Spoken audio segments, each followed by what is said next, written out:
The following is a presentation of the Championship Racing Network. Crossed Flags, a racing podcast.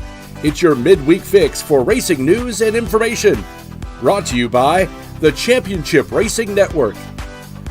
Now let's head trackside to join your hosts, Steve West and Matt Nicholson. Welcome in. Made it to episode number 24 of Crossed Flags. Thank you for joining us. I'm Steve West. That's Matt Nicholson, producer. Kerry Adams over there on the side. We might be talking to him here in the next couple of weeks as things go on, but we got a busy show today. We're going to be talking a little bit later about a situation in Formula One where a driver is going to get sidelined. We're also going to talk about a former Cup champion who has a chance to win a champion in another series entirely.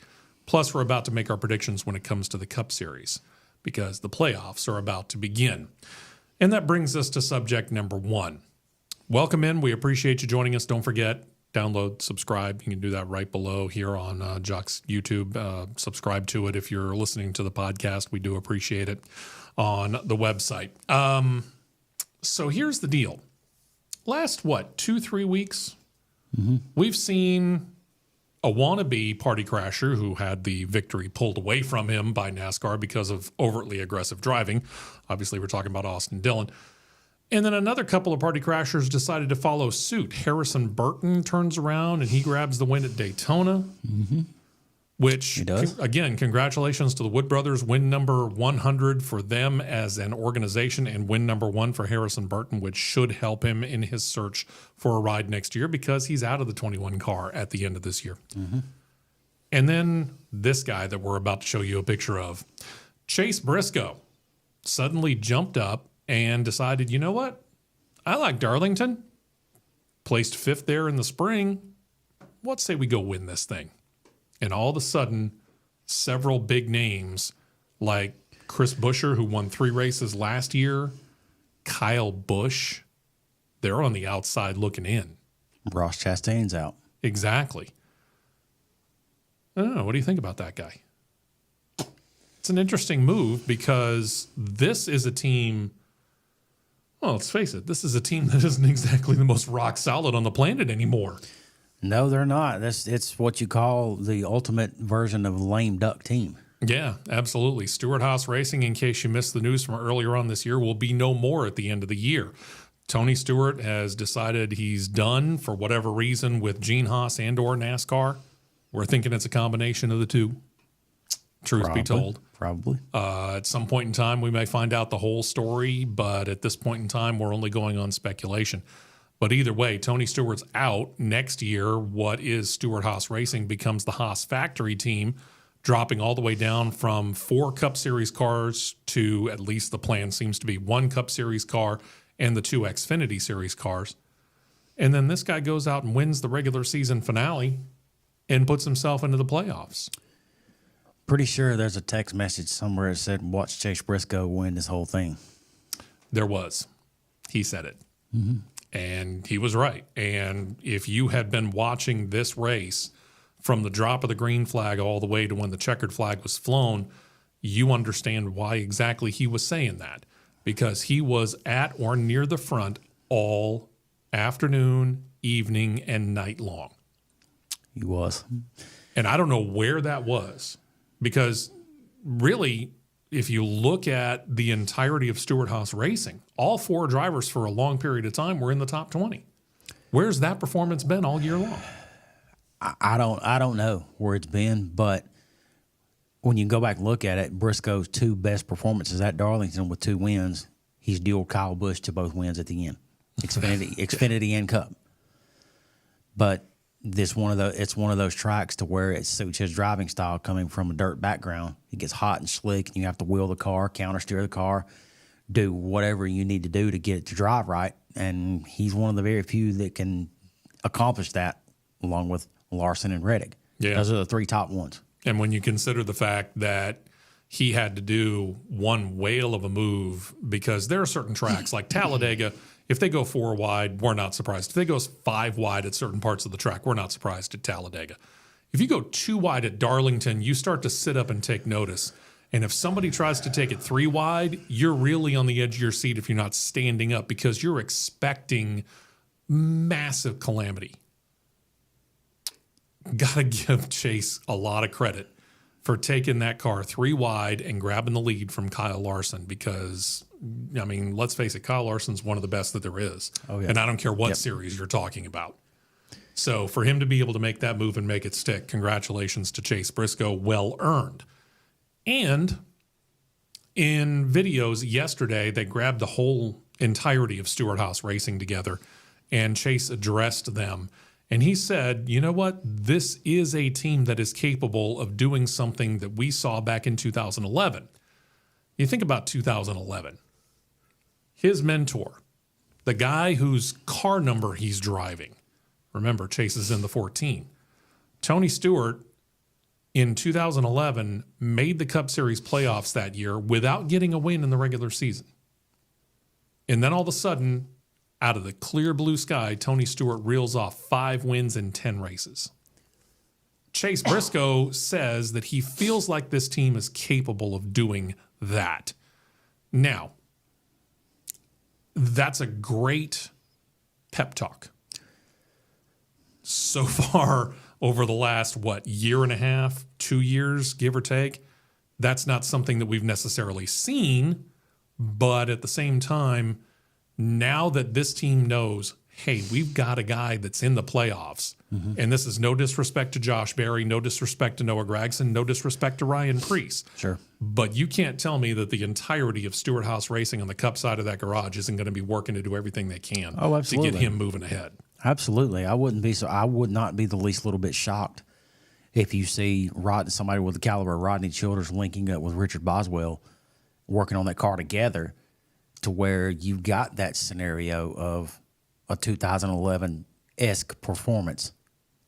And with going back to Atlanta this coming weekend,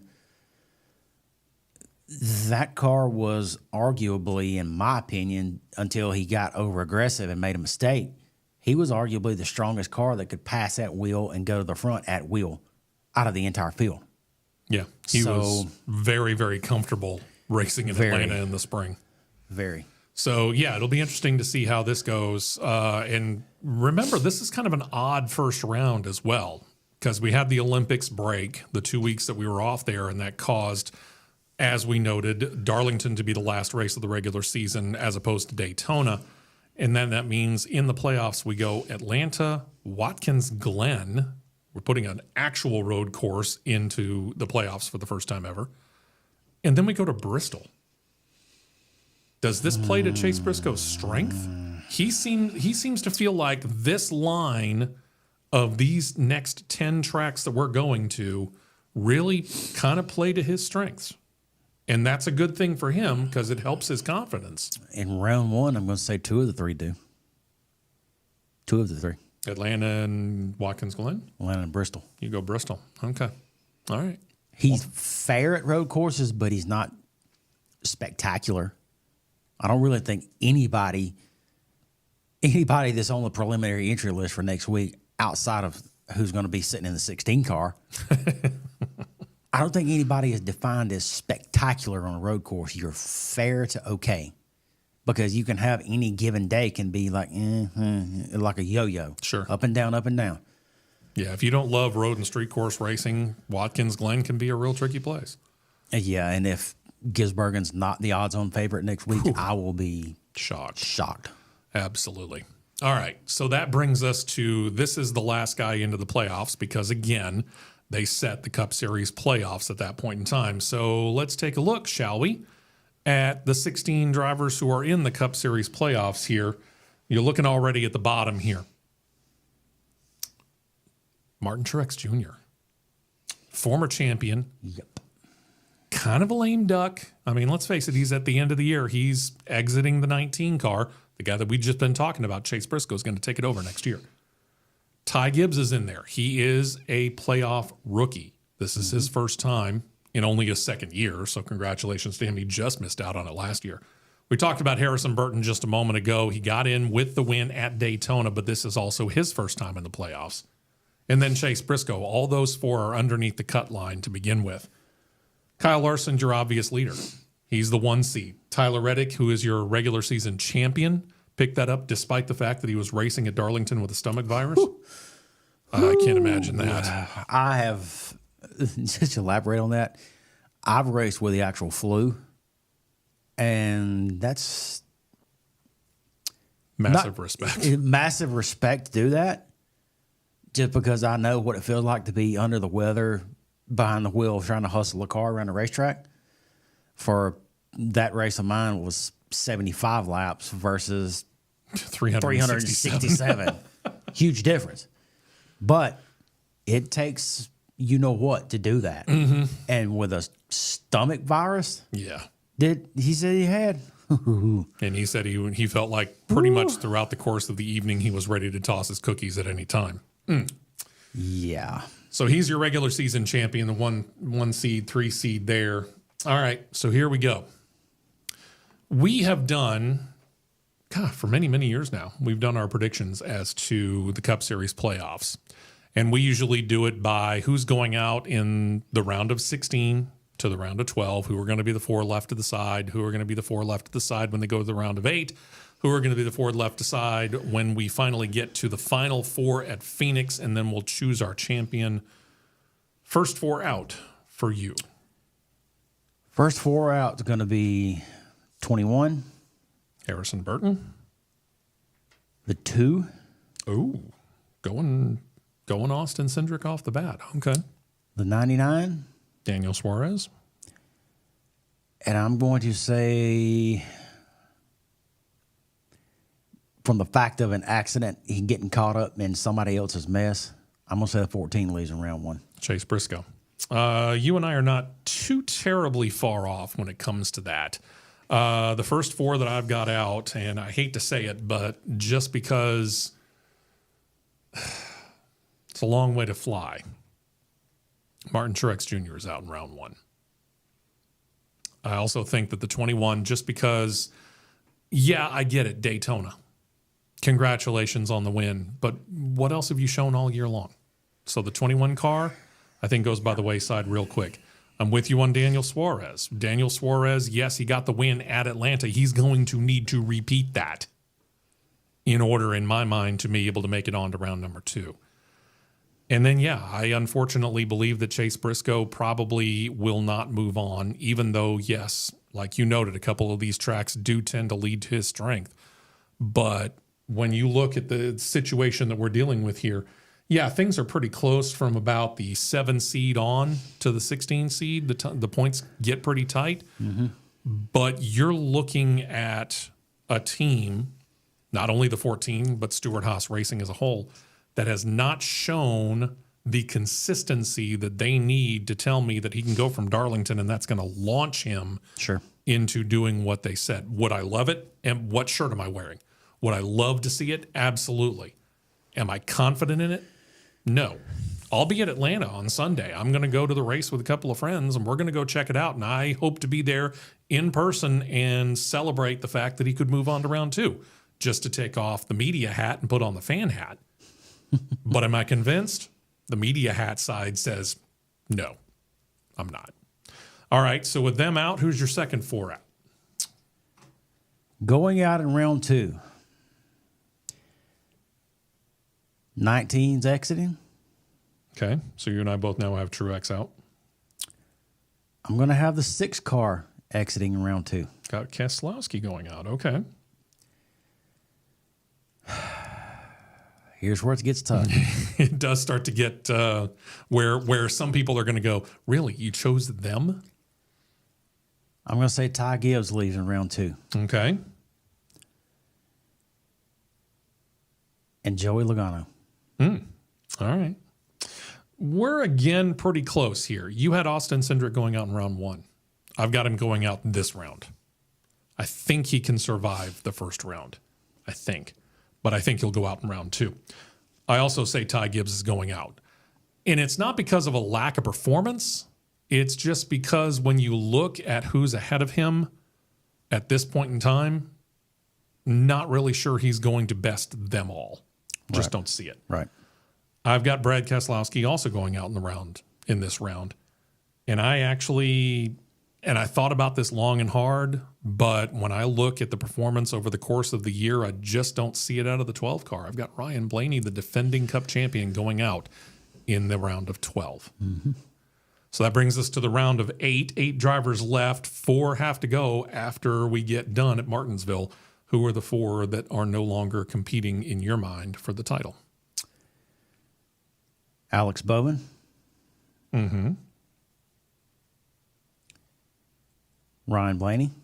Okay. Oh, boy. Now it gets real tough. These guys are good. They've all shown performance throughout the course of the year at varying times. Chase Elliott. Not the most popular pick for you. There's going to be some people that are going, really? You chose Chase Elliott to go out? And your man sitting second in the points, Christopher Bell. Christopher Bell. Okay. You and I start to disagree a little bit here. We agree on one thing here. In this round, Alex Bowman goes out. I think he can get that far, but I don't think he can get any further. You already had Joey Logano out. I've got him going out this round. I have William Byron going out this round. Again, hot shoe right off at the beginning of the year. Where's he been all summer? Quiet as a mouse. It's because of what he did at the beginning of the year that I think he gets this far. Right. Oh, for sure. And then, truth be told, just because of the fact that this team always finds a way to stub their toe when it comes time to competing for that championship. I know where you're going. Denny Hamlin goes out here. I don't see Denny Hamlin surviving all the way to the title round, and I certainly don't see him hoisting the Cup championship. I just don't. So I think Denny Hamlin goes out, and he is not going to make the Final Four. Final Four is? My Final Four, the 5, the 45, 24, and 11. Okay. I've got Kyle Larson in the 5 car. I've got Christopher Bell in the 20. I've got Tyler Reddick in the 45. I've got the 9 of Chase Elliott making it there. Who do you have hoisting the title at the end of the year? Oh, this is where I had to fry a few brain cells. But at the end of the year, raising the trophy, I'm going to say the 11 finally gets it done. Oof, you have more faith than I do. By the slightest, and I mean the slightest of margins. You have more faith than I do. I'm sorry, I don't have the faith in it. I think the battle will come down to the 2 drivers who I think are the best this year. Not necessarily the 1 and the 2 seed either. I'm actually thinking that the battle will come down at the end of the day to the 1 and the 3 seed. I think it'll be between Kyle Larson and Tyler Reddick. Tyler Reddick is going to win a title, if not multiple titles in his career. I just see it coming. Mm-hmm. He's that good. He's that talented. I don't think it's this year, though. I think Kyle Larson holds up title number 2. Not a big surprise when you look at what he's done all year long, but it is because of what he has done all year long that I just can't avoid it. When I said the slightest of margins, that's who I had the slightest of margin over was a 5 car. Yeah. Hamlin he makes a move to win the title and he edges him barely. Okay. Again, you got more faith than I do. I'm not sure I see it. But we'll see. We'll find out. Let's go back and talk about the guy who used to be in the 14 car. And let's talk about Tony Stewart, otherwise known as Smoke. This year, he is driving for his own Tony Stewart Racing drag racing team. And he's driving the Top Fuel Racer because his wife and he were trying to start a family, and they are expecting their first child, which I think is, November? Yes. Yep. I think do sometime in November. By the way, congratulations to Chase Briscoe. He and his wife are expecting twins sometime in the next 4 or 5 weeks or so, they said. So he's all of a sudden on twins watch. They're hoping it happens during the middle of the week. But I heard earlier today, as we set this up and record this on a Wednesday, his boss next year, Joe Gibbs, has offered up his plane if he needs to make a quick run on a race weekend to be at his wife's side. So speaks a lot about Coach, for sure. Says a lot about Coach, no doubt about it. This guy right here, in year 1, of being in a nitro top fuel dragster was good enough to be able to be the 7 seed in the chase for the championship. Now we talk about driver's driver, which is basically a guy or a driver, doesn't matter, male, female, who can get into any car from any series and be competitive almost right off the bat. That guy's proven he can do it, just like Kyle Larson has proven he can do it. AJ Foyt could do it.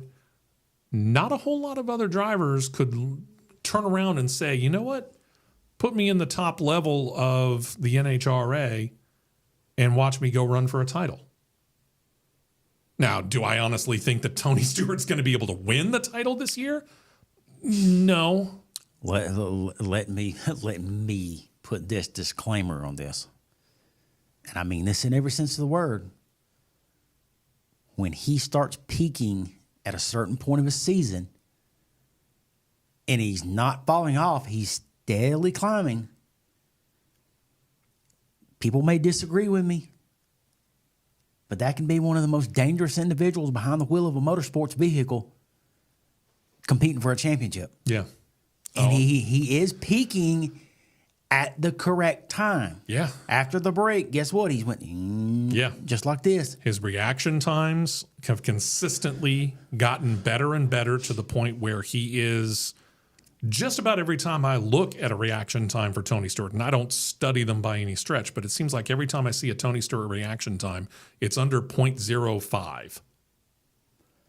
I think, I'm going to pull something up. Go ahead. For example, perfect reaction time would be a 0.001 or 0.000. You don't see that very often. We finally saw it this year. Gage Herrera, the U.S. Nationals this past weekend, got his motorcycle to do a perfect 0.000 reaction time. He cut a perfect light. I mean, you couldn't ask for anything better. I've seen Tony Stewart do as well as a 0.017, and I've seen him be quote-unquote asleep at the light at a 0.1 something or other. But it just over the course of time, you can tell he's having a blast doing Top Fuel, and he is dedicated to getting it better and better and better and honing that craft, even at 50 plus as a rookie in Nitro Top Fuel. So the fact that he's there should actually, probably scare the pants off of several drivers. And there are 12 in the Top Fuel division that are qualified and may be able to claim a title. He's got a lot of hurdles to jump over. He's got a lot of points to jump up and a lot of drivers. He's a 7 seed. The semifinals, he cut a 069 light and Steve Torrence cut a 068. Okay. And Steve Torrence is a 4-time Top Fuel champ. So he's equaling Steve Torrence. Second round, he cut a 063. Justin Ashley cut a 043, but Justin Ashley lit him up at the 330-foot mark. Yeah. Okay. Hazed his tires, basically. Round one, he cut a... He and Doug Foley cut identical lights at 065. Okay. So he's pretty consistently in the 0.06 area, which is a little bit slower than what I have seen. But when you can look at it and notice that he is equaling drivers who have been in the Top Fuel division for many years now. Talked about Steve Torrence just a moment ago, 4-time champion in the Top Fuel division. That guy's matching him. He cut a 083 in Q5. See, stuff like that'll hurt, which is why you sit there and you constantly practice on Brittany Force cut a 089. So he beat her off the light. And Brittany Force is a former champion Top Fuel. I'm right here on Q4 now, just going through his lights that he cut just at Indianapolis alone. Yeah. Q4, he cut a 080. Okay. So he did improve. Yeah, he got improved. Q3, he cut a... Q3. Where are you? Q3 cut a 079. Brittany Force cut a 121. Ooh, she was asleep at the light. Q2, he cut a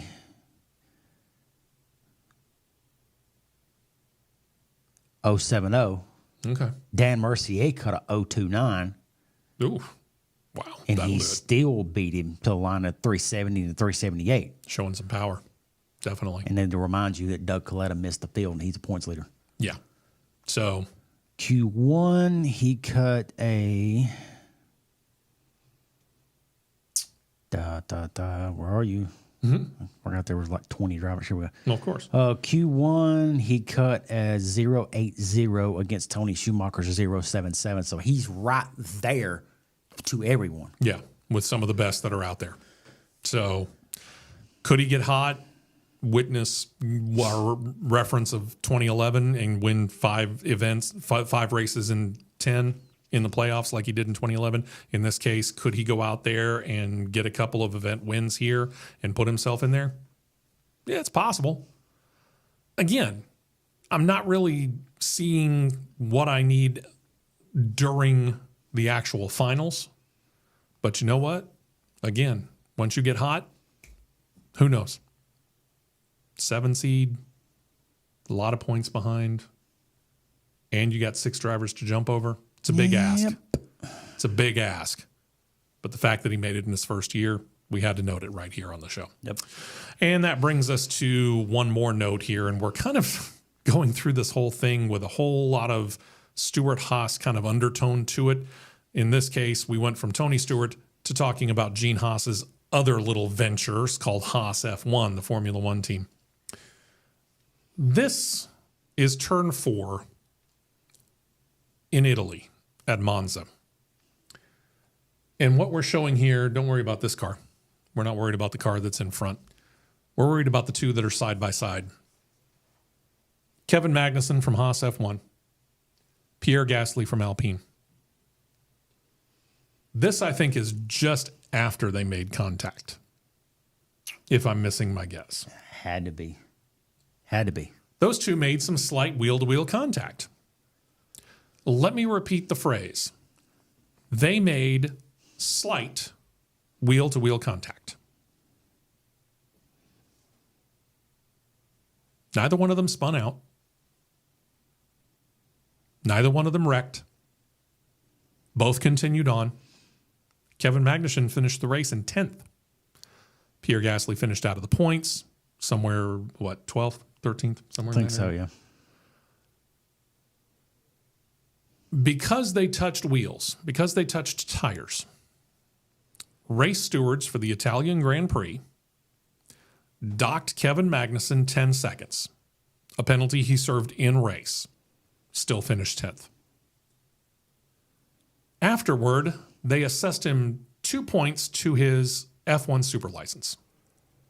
F1 Super License is the license that allows you, and only you, and along with a select few others, to be able to race in Formula One. To be able to get an F1 Super License in your feeder series, of which Indycar is included in there, you need to rack up 40 points over a 2-year period of time? 3-year period of time? 3-year period of time. Indycar and Formula 3, think Craftsman Truck Series and NASCAR terms, for example, will get you 20 points if you win the championship. If you win the championship in Formula 2, think Xfinity to Cup, you get 30 points towards your super license, which means you still have work to do, right? Once you attain your F1 super license, if you do something considered egregious, causing a collision, things like that, they can assess you a point penalty. And if you build up 12 penalty points on your F1 super license over a 12-month running calendar, in other words, not the calendar year, but in the previous 12 months, if you have built up 12 penalty points on your F1 super license, you have to sit out a race. Assessing him 2 penalty points for a slight contact with tires means he's got to sit out the next race, which is Azerbaijan. Now, it's not going to hurt him in points because, well, Kevin Magnussen hasn't been performing all that great. This was one of the few top 10s that he's had all year long. But still, I question when, yeah, maybe it could have been avoided, but when there really wasn't anything hurt, and when the driver who was the subject of the wheel-to-wheel confrontation, Pierre Gasly comes out and goes, he was assessed a 2-point penalty? I hope they revisit that. It does make me wonder whether or not that should have been assessed. Motorsports, in my opinion, if you want to debate me, let's go. Motorsports, in my opinion, is on the same level as football. It is a contact sport. By that definition, contact is going to happen. Sure. But you barely, so if I was to go barely, I'm making a pass and I barely brush Steve, oh, you got 2 points off of your license penalty. You got to sit down and race. For what? Racing hard? I mean, and this super license stuff is a joke anyway, because when you have, and these are examples, when you have the NASCAR Cup Series that pays out the same amount of super license points that Indy NXT does. When you have the NASCAR Xfinity Series that pays out the same amount of points as the F1 Academy, which is formerly the W Series. Yeah, which is a Formula 4 level, according to them. Yeah, I know. It's confusing as all get out. And, we can sit here and we have on this podcast and on the big show on Saturdays, we have really gone after NASCAR for their lack of consistency when it comes to rules. Formula One's rule book makes NASCAR's look like a 5-year-old's kindergarten book. The rule book at Formula One makes NASCAR's rule book look like green egg and ham compared to Harry Potter. Exactly. I mean, it is unbelievable how detailed and how many rules Formula One has because of the FIA. And then you start and you think, okay, if Kevin Magnussen had gotten into Pierre Gasly, and this picture showed a whole bunch of smoke, and Pierre Gasly, somewhere down in this area of the track, pointed that way. Big difference. Okay, I could see where you might assess him a penalty for instigating a collision. But bumping tires when you're going for a spot? And you have no spotters. Because that's exactly what they're doing here. This is a race for position. Kevin Magnussen's going for a pass for position. And judging by that picture, he has position on the outside car. Clear position. But because the front wing of Pierre Gasly's car is technically ahead of the front wing of Kevin Magnussen's car, it's Kevin Magnussen's fault. Here's the deal. If Kevin Magnussen drove a little bit deeper into this corner, they're both wiped out. Kevin Magnussen, they're both wiped out. Well, and let's just say, for example, Kevin Magnussen is in front of Pierre Gasly. I got to wonder if Pierre Gasly becomes the guy who they ding 10 seconds and assess 2 points to for happening to touch tires, because that's the general thought. Pierre Gasly being in front, he's deemed to have track position on Kevin Magnussen. I'm sorry. I thought the whole idea was to try and cut the corner as short as you could. To me, Kevin Magnussen's the guy that's got the proper track position, even though technically he's still running behind Pierre Gasly in the standings. He's got position. That's clear. He's got inside position, so the inside car technically has right of way. If you want to do it by the gentleman's agreement terms. But Formula One, I think you got it wrong. FIA, race stewards, however you want to put it. I think you got it wrong. I doubt seriously you'll revisit it. But in this case, Pierre Gasly, is he himself saying no harm, no foul? He's not mad at Kevin Magnussen. He didn't go after him after the race going, what the heck were you thinking? He said, hey, he beat me fair and square. We happened to touch tires. Okay. Brushed it off, moved on. I don't know why. I don't want the FIA and the F1 to cause me to have to take a whole bottle of Aleve to alleviate a migraine.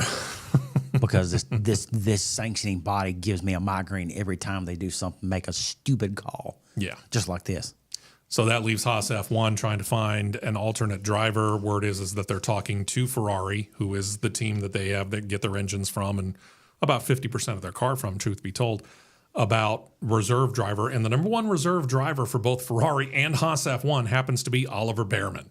Ollie Behrman, who raced earlier this year, filling in for Carlos Sainz, who was having an appendectomy. It's easy for me to say. And parked the car inside the top 10. Mm-hmm. And guess who he's racing for on a full-time basis next year, taking the seat of one Kevin Magnussen? That's right, Oliver Behrman. Yep. So it seems like he would be the logical choice, but as we tape this, as we record this, nothing has been announced by Haas F1. We would expect talks to finish up within the next couple of days, and maybe by the time we get to the big show on Saturday, we'll have an answer for you as to exactly who it is that's going to be filling in, but it seems like it would probably be Ollie Behrman. We'll let you know, and that's Saturday morning. Oh, speaking of which, the 2-hour show, usually 9 a.m. Eastern, 8 a.m. Central Time. Welcome to college football. Yep, it has officially kicked off. In your South, you know that already. Last week, we didn't even do the radio portion of the show, so we did a YouTube-only show, which, due to some technical problems, started a little bit after 8, but that's not the point. We basically did an 8 to about 8:15 to about 10:30 show. And we had a good time. Give or take, yeah. We had a good time doing it, and we're glad that we were able to do it. If you get the chance, watch it. This weekend, because of when kickoffs happen, we are going to have the radio side, and because we have the radio side, we go up an hour. It's like spring forward, fall back. We're falling back. We're just going to do it before the time actually does. We'll start at 8 a.m. Eastern Time, 7 a.m. Central, and go up to 9 a.m. Hopefully you join us then. And, of course, next week, right here on Crossed Flags, where we'll talk about this weekend at Atlanta and all the big news from right afterward. Hope you join us then. We'll talk to you Saturday and next Wednesday.